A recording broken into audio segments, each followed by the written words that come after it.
안녕하세요. 마스터드 바이 BK입니다. 저는 마이크들을 너무너무 좋아합니다. 물론 아웃보드나 플러그인 그리고 수많은 기기들도 너무나 좋아해서 집요하게 파는 성격이긴 하지만요. 근데 여러분, 현재 수많은 마이크 제조사들이 있는데 그중에 슈어라는 회사를 생각하면 어떤 마이크가 제일 먼저 생각나시나요? 우리는 슈어 마이크를 떠올리면 당연히 SM58이 제일 먼저 생각이 납니다. 이 마이크가 유명해진 이유는 전 세계적으로 인기가 많은 라이브용 보컬 마이크라는 이유도 있지만 그 이외에도 레코딩, 방송, 라이브 콘서트 등을 막는 수많은 환경 안에서 프로 뮤지션들이 사용하는 걸 너무나 많이 봐왔던 것, 그건 역시 이 마이크가 유명해진 또 하나의 이유라고 말할 수 있습니다.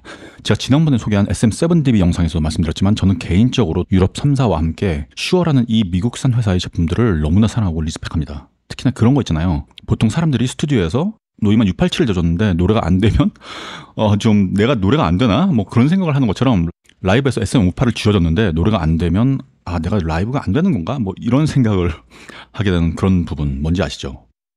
그게 바로 근본이랄까 어떤 기본 같은 그런 위치를 점하는 악기나 기기들에 있는 존엄인 것 같아요.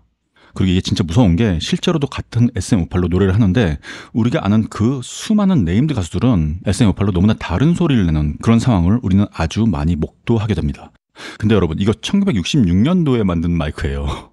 물론 조금씩 개량은 했는데 1966년에 처음 개발한 마이크를 프로페셔널 뮤지션들을 포함 수많은 사람들이 계속해서 사용하는 게 놀랍기도 하고, 이 인기의 아성을 깨버릴 핸드헬드 라이브용 보컬 마이크를 그 원 제조사인 슈어에서도 거의 60년이라는 긴 시간 동안 만들지 못했다는 사실 역시 정말 너무나 놀랍다는 생각이 듭니다. 정말 이 SM58이라는 마이크는 얼마나 좋은 마이크길래 이렇게 된 걸까요? 정말 너무나 신기합니다. 물론 SM58의 비교적 어두운 느낌을 시원하게 해결한 베타58이란 마이크도 뮤지션분들께 많은 인기를 얻고 있는 게 사실이긴 하지만 저도 베타58을 좋아해서 사용을 하고 있긴 한데요. 근데 상당히 장점이 단점이 되고 단점이 장점이 되는 특성들이 있어서 여러분께서도 이 영상을 통해서 그 부분들을 확인을 하고 결과적으로 베타58까지도 아주 잘 사용하실 수 있는 기회로 이어질 수 있다면 좋겠습니다. 어쨌든 제가 오늘 소개해드릴 마이크는 슈어에서 꽤 오랜 시간에 걸쳐 심혈을 들여 개발한 넥사다인이라는 마이크입니다. 제가 이 마이크를 사용한 지 꽤 된 게 국내 수입사인 사마에서 이 마이크를 판매하기 이전부터 제가 테스트할 수 있게 해주셨고, 그 덕분에 한 달 좀 넘게 이 마이크를 아주 잘 사용할 수 있었습니다. 참고로 저를 잘 아시는 주위 분들이나 구독자 또는 멤버십 회원분들께서도 주지 사실이겠지만 저는 제가 구입을 해서 꼭 직접 사용을 하고 싶을 정도로 마음에 드는 제품이 아니면 절대로 리뷰를 하지 않습니다. 저는 요즘 시간이 너무 없어요. 마스터링은 물론 유튜브로 여러분께 도움을 드리고 싶은 마음이 너무나 간절해서 컨텐츠를 만드느라 너무너무나 바쁜데 굳이 없는 시간을 쪼개면서까지 나쁜 제품들을 소개를 할 만한 물리적인 시간 그리고 정신적인 여유가 아예 없습니다. 그래서 무슨 말씀인지 아시겠죠? 제가 지금 이걸 소개하는 이유를, 제가 제일 먼저 여러분들 마음 편하게 영상을 볼 수 있도록 결론을 지금 말하고 영상을 진행하겠습니다. 주의 깊게 들어주세요. 만일 지금 핸드헬드 방식의 다이나믹 마이크를 사용할 일이 없거나 관심이 없는 분들께서는 이 영상을 보시면 안 됩니다. 왜냐하면 실수로 이 영상을 봤다가는 이걸 살 수밖에 없는 게, 이건 제가 평소에 개인적으로 느껴온 핸드헬드 마이크들이 가지고 있던 단점들을 전부 해결을 한 마이크고요. 이 슈어의 개발자들이 미친 사람들인 게, 일단 이걸 사람이 만든 게 맞는지도 의심이 될 정도로 너무나 완벽합니다. 여러분 그거 아세요? 저는 가끔 제품이 너무너무 좋으면 이게 내 건데도 이걸 사용을 할 때마다 와, 이거 너무 갖고 싶다라는 순간적인 본능에 의한 욕망을 느낄 때가 있거든요. 근데 지금 이 마이크가 그렇습니다. 이 제품은 우리가 가장 많이 사용하는 슈어 마이크 기술인 유니다인에서 KSM 시리즈에 사용된 듀얼 다인을 걸쳐서 넥사다인이라는 시스템으로까지 발전한 슈어의 특허를 가진 기술을 집약한 다이나믹 마이크입니다. 이 넥사다인에 들어간 기술에 관한 설명은 일단 소리를 테스트한 영상 후에 설명을 드릴 거고요. 테스트 영상을 보기 전에 간단하게 제 개인적인 평가를 하자면, 첫 번째, 자연스럽고 부드럽게 EQ잉된 우리가 생각하는 이상적인 소리로 녹음이 됩니다.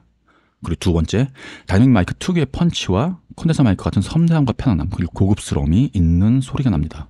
특히 다이나믹 마이크 특유의 컴프를 먹은 듯한 답답한 느낌도 전혀 없어요. 그리고 마지막으로 세 번째, 이런데 불만이 있을 수 있나요?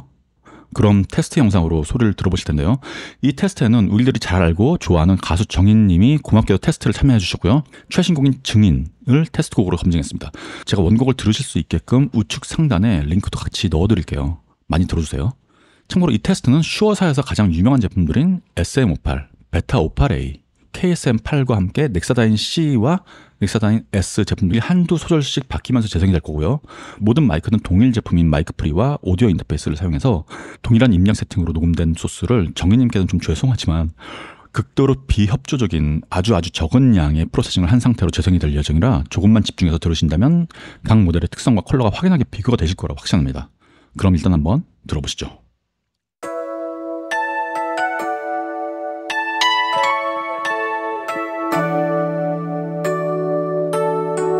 추운 봄날 따뜻한 따뜻했던 헤어지자 그 말도 너다웠어.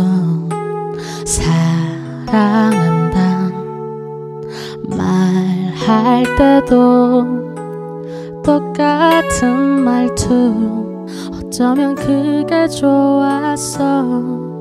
지키지 못한 약속들은 담아두진 말자. 그걸로 충분해.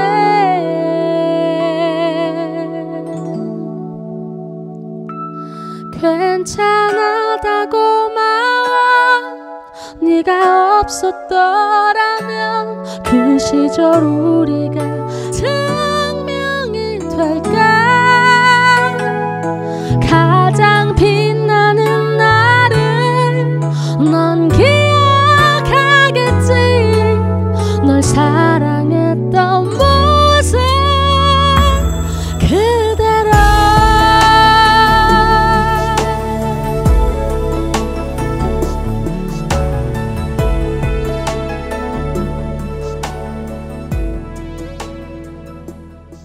어떠셨나요? 비교적 많은 마이크를 사용해 본 경험이 있는 분들은 각각의 마이크 특성의 차이를 크게 느끼셨을 거라 생각합니다. 하지만 그렇지 않은 분들은 이게 큰 차이인가? 라고 생각하실 수도 있는데요. 그럼 이번엔 제가 정희님의 허락하에 어떤 프로세싱도 거치지 않은 생 보컬 소리를 솔로로 들려드리겠습니다. 저 이거 진행하면서 좀 죄책감이 들 정도로 정희님께 죄송했는데 그래도 여러분께 제대로 된 소스를 들려드리기 위해서 이거 진행했습니다. 다시 한번 이걸 허락해 주신 정희님께 너무너무 감사드리고요. 그럼 우리 한번 들어보죠. 추운 봄날 따뜻했던 헤어지자 그 말도 너다웠어. 사랑한다 말할 때도 똑같은 말투. 어쩌면 그게 좋았어. 지키지 못한 약속들은 담아두진 말자. 그걸로 충분해.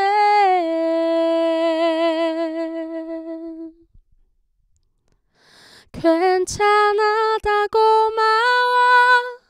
네가 없었더라면 그 시절 우리가 증명이 될까. 가장 빛나는 날을 넌 기억하겠지. 널 사랑했던 모습 그대로.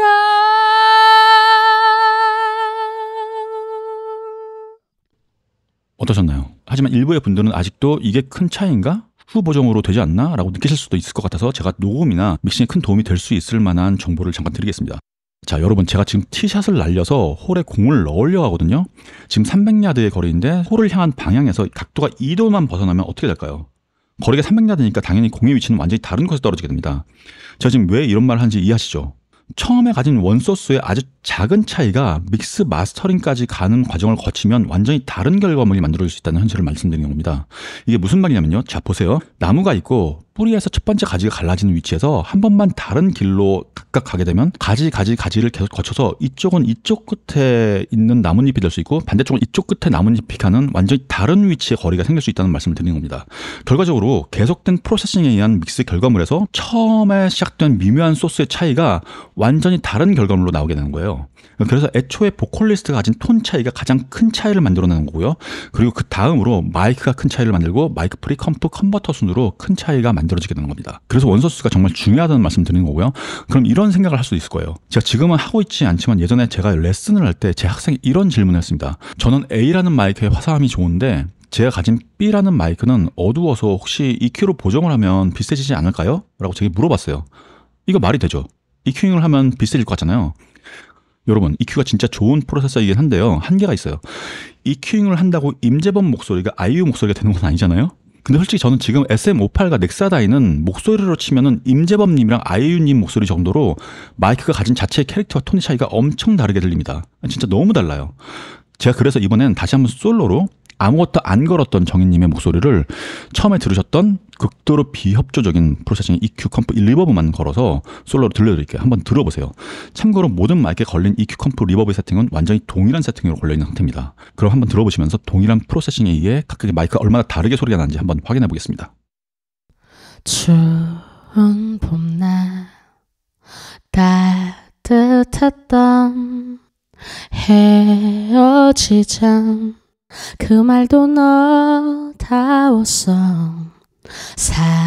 사랑한다 말할 때도 똑같은 말투. 어쩌면 그게 좋았어. 지키지 못한 약속들은 담아두진 말자. 그걸로 충분해.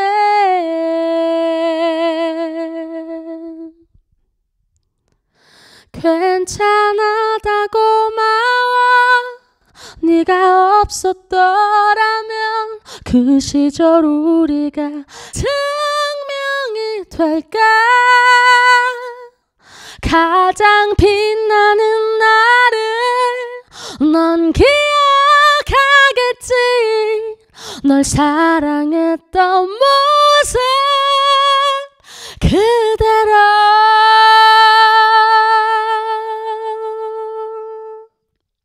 어떤가요? 진짜 아주 적은 양의 EQ 컴프 리버브의 세팅을 동일하게 걸었는데 각각 너무나 다른 소리가 나지 않습니까? 이게 바로 마이크 자체가 줄 수 있는 결과물의 차이라고 할 수 있습니다. 저는 솔직히 넥사다인의 경우에는 팝필터 대고 스탠드에 올린 채로 녹음하면 후반 프로세싱 작업을 통해서 엄청 펀치가 좋은 콘덴서 마이크로 착각하게 만들 수 있는 소스로 들립니다. 그게 왜 그러냐면요. 사실 이런 결과물은 슈어가 개발한 넥사다인에 적용된 어떤 기술에 있는데 이게 진짜 재밌거든요. 제가 그 부분을 간단하게 소개해드리겠습니다. 넥사다인 마이크는 슈어가 특허를 가지고 있는 리보닉 듀얼 트랜스듀서 기술로 구축돼서 디자인되었습니다. 대부분의 다이내믹 마이크들은 캡슐에 해당되는 트랜스듀서 하나만으로 설계되지만 슈어의 리보닉 테크놀로지는 정밀하게 제도된 두 개의 트랜스듀서를 대칭으로 인스톨, 그걸 이용해서 더 넓은 주파수 레인지와 함께 우리들이 취향적으로 선호하는 주파수 커브의 결과물을 만들어내는 건 물론 사용 시 발생하는 노이즈들, 특히 핸드헬드 사용에 의해 발생하는 그립에 의한 소음 및 진동을 최소화합니다. 심지어 입력 신호를 마이크 프리로 보낼 때 기존의 한 개의 트랜스듀서를 마운트한 다이내믹 마이크들의 기존들보다 더 강력한 출력이 발생하기 때문에 우리들이 녹음 이후에 행해야 하는 시간을 많이 들여야 하는 노이즈 제거는 물론 후반 오디오 프로세싱이 현저하게 적어지고 라이브 공연 상황에서 이상적인 톤 메이킹을 만들기 위해서 실시간으로 가해야 하는 과도한 프로세싱이 필요가 없게 됩니다. 특히나 제가 개인적으로 너무 놀란 부분이 마이크 거리에 의한 원치 않은 톤 변화가 너무나 적었습니다.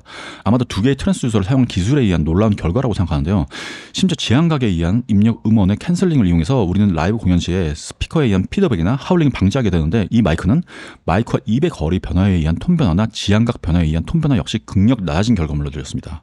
여기서 제가 제일 처음에 들려드린 정희님의 테스트 영상을 그대로 다시 한번 틀어드릴게요. 한번 들어보세요. 모든 프로페셔널 가수분들이 사용하는 마이크 테크닉, 즉 고음이나 길게 음을 끌어야 하는 후렴 파트에서 마이크 거리를 조절하는 기술을 발휘하는 순간에 다른 마이크들과 트랜스듀서 두 개가 장착된 듀얼다인이나 넥사다인 마이크들이 어떻게 다른지 유의해서 들어보시면 정말 깜짝 놀라실 겁니다. 그럼 한번 들어보시죠.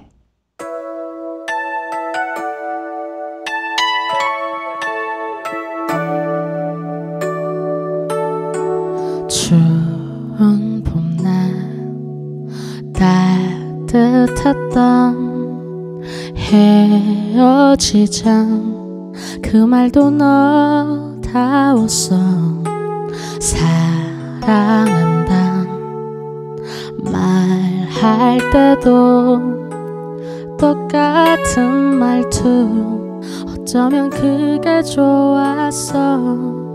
지키지 못한 약속들은 담아두진 말자. 그걸로 충분해.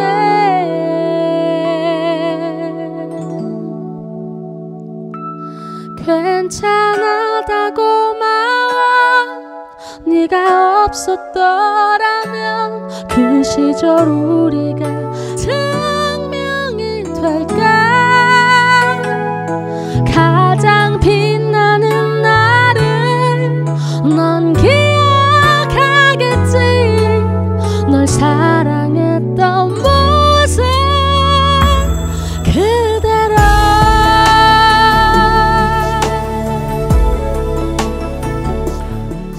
어떤가요? 정말 놀랍지 않습니까? 심지어 이 넥사다인 캡슐은 슈어사의 무선 마이크들과도 호환이 되는 상황이라 라이브 공연에서도 이 마이크 캡슐이 많이 사용되지 않을까라는 생각이 듭니다. 어쨌든 오늘은 슈어의 넥사다인 마이크를 소개하면서 슈어사의 네임드 마이크들을 사용한 리뷰를 만들어드렸습니다.